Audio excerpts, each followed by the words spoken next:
76번 학교폭력 예방 및 대책에 관한 법률상 학교폭력 가해자인 중학생 K군에게 취할 수 없는 조치는 이 문제는 학교폭력을 저지른 중학생에게 어떤 처벌이 가능한지 그리고 어떤 처벌이 불가능한지를 묻고 있습니다. 중학생이라는 신분이 우선은 명시가 되어 있으니까 확인을 해보도록 하겠습니다. 우선 교내 봉사. 맞습니다. 학교 안에서 봉사 활동을 하도록 하는 거죠. 이것은 중학생이 학교폭력을 저질렀을 때 학교에서 할 수 있는 처벌입니다. 두 번째, 사회봉사.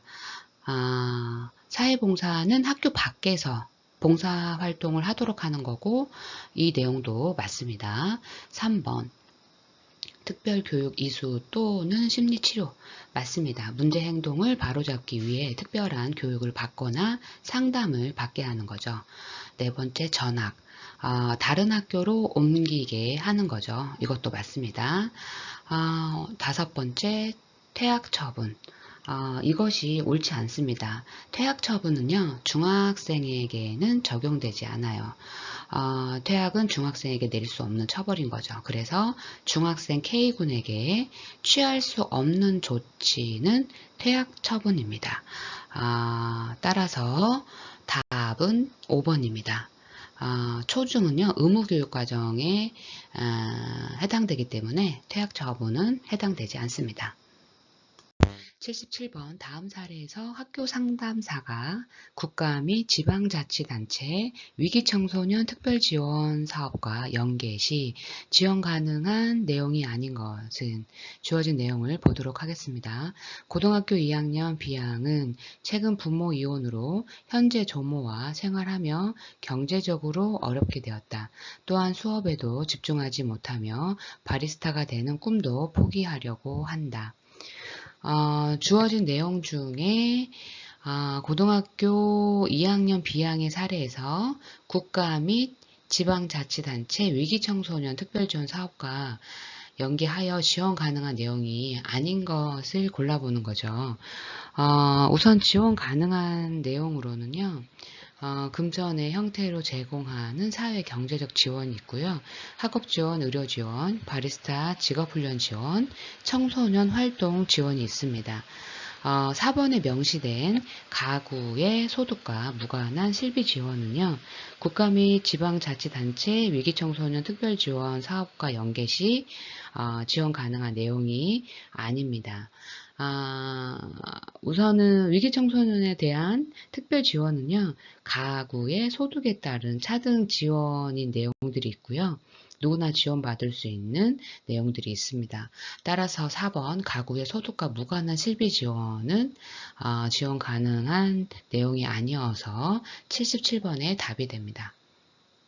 78번 교육부에서 실시한 2019년도 1차 학교폭력 실태 전수조사에 관한 설명으로 옳지 않은 것은 주어진 내용에서 보면 3번입니다. 피해 응답률 상승에 영향을 미친 것은 신체폭행, 성추행, 성폭행의 비중 증가 때문이다. 실제로는요, 피해 응답률 상승에 영향을 미친 주요 요인은요, 언어폭력, 집단 따돌림, 사이버 괴롭힘 등의 비중 증가일 가능성이 높습니다. 왜냐하면 피해 유형별 응답 건수의 대부분의 피해 유형에서 감소한 것으로 나타났으며, 언어폭력, 집단 따돌림, 사이버 괴롭힘, 스토킹, 신체폭행 등의 순으로 조사되었다. 이런 내용이 있습니다. 따라서 신체폭행과 성추행, 성폭력은요, 상대적으로 비중이 낮은 유형이고요. 이로 인해 피해 응답률 상승의 주된 원인으로 보기는 어렵습니다. 그래서 3번이 옳지 않아 답이 됩니다. 나머지는 옳은 설명입니다. 한번 읽어보도록 하겠습니다. 1번 학생 1000명당 피해 유형별 응답 건수는 지난해와 비교해 대부분의 피해 유형에서 감소한 것으로 나타났다. 2번 피해 유형별로 차지하는 비중은 언어폭력, 집단 따돌림, 사이버, 괴롭힘의 순이다. 4번 초등학생의 피해 응답률이 중고등학생에 비해 증가하는 추세이다. 5번 학교폭력 피해 사실을 주위에 알리거나 신고하는 비율은 매년 증가하고 있는 추세이다. 따라서 답은요 3번입니다. 79번 다음에서 제시한 올베우스의 따돌림 피해자의 유형은 주어진 내용을 읽어보도록 하겠습니다. 주의력 결핍과 과잉 행동의 문제로 주위 사람들에게 긴장과 불편감을 초래하는 경우가 많고 불안한 반응 형태와 공격적인 반응 형태가 결합되어 있는 특징을 보인다. 또래와 어울리고 싶어 하지만 친구들을 귀찮게 하거나 방해하고 특히 수업 시간이나 또래가 함께하는 상황에서 부적절한 행동 양식을 보인다. 올베우스의 따돌림 피해자 유형은 세 가지죠. 첫 번째가 수동적 피해자입니다. 대부분의 학교 폭력 피해자가 속하는 유형이죠. 사회적으로 고립되고 불안하거나 우울하며 자존감이 낮고 친구가 적습니다. 두 번째로는 도발적 피해자입니다. 행동이 과잉되어 수업을 방해하고 다른 학생들의 분노와 적대감을 유발하는 특징이 있습니다. 세 번째가 가해자이면서 피해자입니다. 타인을 지배하려는 공격적인 면과 사회적 불안 및 낮은 자존감을 동시에 가진 복합적인 유형입니다. 주어진 내용을 한번 이 유형으로 보면 문제 파악부터 하게 되면요. 주의력 결핍과 과잉 행동으로 인해 주위 사람들에게 긴장과 불편감을 초래하고 불안한 반응과 공격적인 반응을 보이는 특징이 있죠. 또 또래와 어울리고 싶어 하지만 친구들을 귀찮게 하거나 방해하고 특히 수업 시간에 부적절한 행동을 보이는 거죠. 이 설명은 그렇죠. 도발적 피해자의 특징입니다.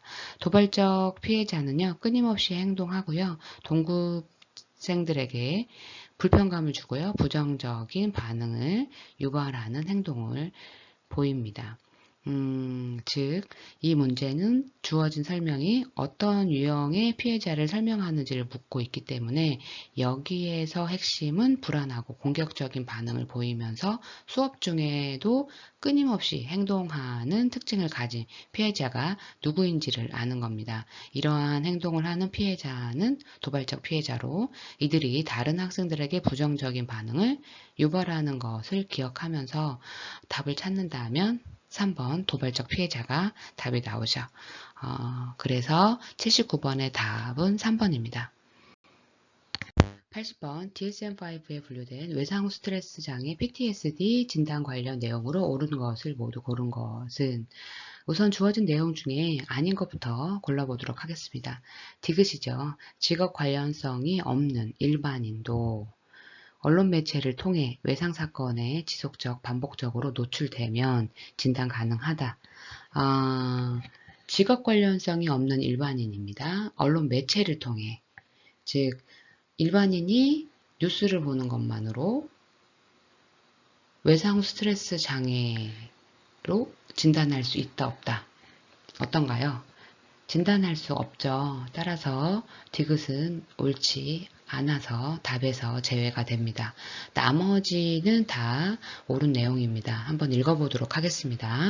기억, 진단 기준에 부정적 감정과 인지 증상이 포함된다. 맞습니다. DSM-5에서 PTSD의 진단 기준에 부정적인 감정과 왜곡된 인지가 포함이 되죠. 니은 외상의 유형에 성폭력이 포함된다.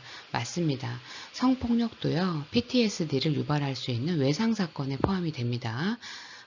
그리고 리을 수년간 살인사건의 변사체 감식 업무를 담당하는 경찰 공무원의 경우에도 대리외상에 의한 진단이 가능하다. 맞습니다.